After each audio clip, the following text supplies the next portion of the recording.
In this video I am going to talk about the T cell maturation. मतलब T cells जो हैं जो हमारे पास बोन मैरो के अंदर बन रहे हैं वो तो इमेच्योर होते हैं। तो इन इमेच्योर टी सेल्स को हमने मेच्योर टी सेल्स में कन्वर्ट करना है। अब हमारे पास टी सेल्स दो तरह के हैं, या तो वो हमारे पास CD4 रिसेप्टर्स हैं, CD4 सेल्स हैं या CD8 सेल्स हैं। तो CD8 सेल्स हमारे पास साइटोटॉक्सिक बनाते हैं और CD4 सेल्स को हम कहते हैं कि वो हमारे पास हेल्पर टी सेल्स हैं। दो तरह के टी सेल्स होते हैं जिसको हम फोकस कर रहे हैं यहाँ पे। तो टी सेल जो इमेच्योर बनता है उसको हमने मेच्योर करवाना है। तो इमेच्योर टी सेल कहाँ पे बनता है? In the bone marrow. अब उस बोन मैरो से टी सेल की मेच्योरेशन कहाँ पे होती है? वो आते हैं थाइमस ग्लैंड में। थाइमस में टी सेल की मेच्योरेशन होती है। टी सेल्स जो हैं उनको मेच्योर होने के लिए किन चीज़ों की ज़रूरत होती है? अब टी सेल्स के सरफेस पे हमने पढ़ा कि हमारे पास एक तो टी सेल रिसेप्टर होता है, अगर वो, और दूसरी बात ये रिसेप्टर हर टी सेल पे होगा, दोनों तरह की, क्योंकि उसने बाइंड करना होता है अपने एपीसी के साथ और सबस्ट्रेट के साथ। तो उसके रिसेप्टर तो उसके ऊपर प्रेजेंट होगा ही, चाहे वो CD4 है या CD8 है। दूसरा, हमारे पास या तो CD4 प्रोटीन होगी तो हेल्पर टी सेल होगा, या CD8 प्रोटीन होगी उसकी सरफेस पे तो वो साइटोटॉक्सिक टी सेल्स फॉर्म करेगा। तो प्रोसेस क्या है इस T cell immature T cell को मेच्योर में कन्वर्ट करने का? सबसे पहले इमेच्योर टी सेल्स की अगर बात करें, उनके पास ना तो CD4 प्रोटीन होती है, ना CD8 प्रोटीन होती है, ना TCR प्रोटीन होती है जो रिसेप्टर है उसका। TCR को तो हम इधर मेन फोकस में नहीं रखते, क्योंकि TCR अगर होगा ही नहीं तो वो सेल बनेगा ही नहीं, टी सेल बनेगा ही नहीं। टी सेल्स तो लाजमी है, TCR तो लाजमी है एक टी सेल बनाने के लिए। लेकिन अगर हमारे पास CD4 नेगेटिव है, मतलब CD4 प्रोटीन नहीं है टी सेल के ऊपर, एक तो ये फैक्टर एक नेगेटिव, CD8 प्रोटीन भी नहीं है टी सेल के ऊपर, तो दूसरी बात नेगेटिव, तो इसको हम कहते हैं ये डबल नेगेटिव फैक्टर है। तो डबल नेगेटिव कौन से सेल्स होते हैं? इमेच्योर टी सेल्स, जिनके ऊपर कोई भी प्रोटीन नहीं प्रेजेंट। और जब ये थाइमस में जाते हैं, इमेच्योर सेल्स बने हमारे पास बोन मैरो में, बोन मैरो से वो गए थाइमस ग्लैंड में, थाइमस ने उनके ऊपर प्रोटीन्स ऐड की। कौन सी प्रोटीन? CD4 प्रोटीन ऐड की, CD8 प्रोटीन ऐड की, TCR प्रोटीन भी ऐड कर दी। हर तरह की प्रोटीन उसने ऐड कर दी। वो फिर कहता है कि तुम सारी चीज़ें ले लो, जो तुम्हारी ज़रूरत है तुम उसके हिसाब से उसको अपने आप को एडजस्ट कर लेना, जिसकी नहीं ज़रूरत उसको फेंक देना। तो अब ये दो प्रोटीन्स मेन फोकस में है, तो इनको हम कहते हैं ये डबल पॉजिटिव प्रोटीन्स बन जाती हैं, now called double positive. TCR जो है वो तो कॉम्प्लीमेंट्री है, लाजमी है हमारे पास टी सेल बनाने के लिए। तो इमेच्योर टी सेल्स में डबल नेगेटिव होता है, और फिर जब थाइमस में जाते हैं तो वो थोड़ा मेच्योर होने लगते हैं, तो उनके पास डबल पॉजिटिव फैक्टर होता है। अब डबल पॉजिटिव हो गया, अब लेकिन हमें या तो CD4 चाहिए या CD8 चाहिए। तो उसके लिए क्या प्रोसेस है?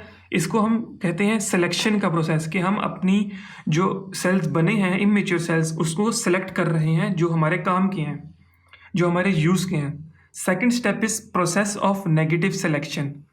अब हमारे पास सेल्स बने, उसमें से हमने सेलेक्ट करना है। नेगेटिव सिलेक्शन क्यों कहते हैं ये हम देखते हैं। अब प्रोसेस ऑफ नेगेटिव सिलेक्शन में क्या होता है? हम चेक करते हैं compatibility with body antigens. Compatibility with body antigen मतलब अगर हमारे पास बॉडी एंटीजेंस हैं, अगर उसके खिलाफ हमारे पास कॉम्प्लीमेंट्री हमारे पास प्रोटीन्स हुए, तो अगर वो उसको डिस्ट्रॉय कर रहे हैं, हमारे जो टी सेल्स हैं वो डिस्ट्रॉय कर रहे हैं हमारे अपने बॉडी प्रोटीन्स को, तो उन टी सेल्स को हम डिस्ट्रॉय कर देते हैं। वो टी सेल्स डिस्ट्रॉय किस तरह करते हैं? एपोप्टोसिस के थ्रू। नेगेटिव सिलेक्शन में क्या चेक किया जाता है? Compatibility with body antigens. अगर बॉडी एंटीजेंस को हमारे इमेच्योर सेल्स डिस्ट्रॉय कर रहे हैं, तो वो इमेच्योर सेल्स जो बॉडी एंटीजेंस को डिस्ट्रॉय कर रहे होंगे उनको डिस्कार्ड कर दिया जाता है, उनको डिस्ट्रॉय कर दिया जाता है। तो those that don't react are selected, मतलब जो हमारी बॉडी एंटीजेंस को, अपनी बॉडी के नॉर्मल एंटीजेंस को डिस्ट्रॉय नहीं करेंगे उनको हम सिलेक्ट कर लेंगे, क्योंकि ऑब्वियसली वही तो हमारे काम के हैं। तो T cell death occurs by apoptosis. अब उनको हमने सेलेक्ट कर लिया जो हमारी बॉडी को डिस्ट्रॉय नहीं कर रहे, जो हमारी बॉडी के अंदर ही डिजीज नहीं प्रोड्यूस कर रहे। नेक्स्ट स्टेप क्या होगा? Next step is process of positive selection. Positive selection, इसमें क्या करते हैं? Compatibility with MHC is checked. अब MHC के साथ कंपैटिबिलिटी चेक की जाती है, क्योंकि MHC वो प्रोटीन है प्रोटीन्स हैं जिनके साथ बाइंड करके हमारा आउटसाइड एंटीजन जो है वो डिस्ट्रॉय किया जाता है। तो अगर MHC के साथ हमारे जो सिलेक्टेड टी सेल्स हैं उनकी कंपैटिबिलिटी नहीं होगी तो वो हमारे किसी काम के नहीं होंगे, क्योंकि वो बाइंड ही नहीं करेंगे हमारे हेल्पर टी सेल के साथ। तो इसलिए हम करते हैं पॉजिटिव सिलेक्शन का प्रोसेस, हमारी बॉडी करती है, कंपैटिबिलिटी चेक करती है। हमारे पास अब इसके बाद पूल आया था एक सेल्स का जो मैच्योर हो रहे थे स्टेप बाय स्टेप। तो जो बॉडी एंटीजेंस के साथ तो रिएक्ट नहीं करते, अब उनमें से हमने चूज़ करना है वो टी सेल्स जो हमारे साथ MHC के साथ कंपैटिबल हैं। जो MHC के साथ कंपैटिबल होंगे उसको हम सिलेक्ट कर लेंगे, मतलब जो पॉजिटिव होंगे उनको हम सिलेक्ट कर लेंगे। तो इसको हम कहते हैं process of positive selection. Those that react are selected, compatibility check की जाती है, जो कंपैटिबल होते हैं वो सिलेक्ट कर लिए जाते हैं।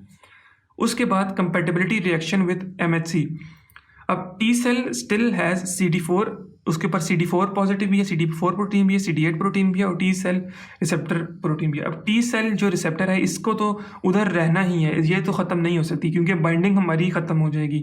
अब डिफरेंशिएशन किस चीज़ पे होती है, या तो CD4 प्रोटीन रहेगी या CD4 प्रोटीन रहेगी। It has to mature into CD4 और CD8 cells. Cell is made to react with MHC और या 1 या MHC2।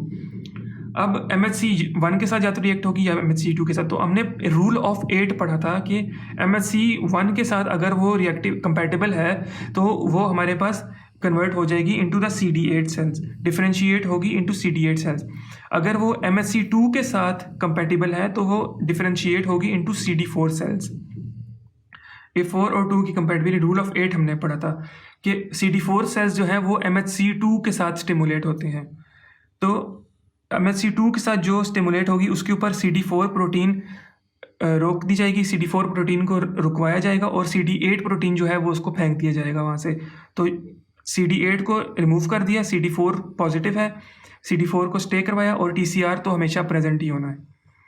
MHC के साथ रिएक्ट करवाएंगे तो वो वाले सेल्स जो हमारे पास MHC1 के साथ स्टिमुलेट हो रहे हैं उनको हम CD8 प्रोटीन उनके अंदर रख लेंगे, क्योंकि उन्होंने CD8 को स्टिमुलेट करना होता है। CD4 प्रोटीन के साथ कोई काम नहीं है तो CD4 को इसमें से रिमूव करवा देंगे प्रोटीन को। और TCR ने तो यहाँ पे रहना ही है हर सूरत में, क्योंकि TCR जो है वो बाइंडिंग में काम आता है एंटीजन की।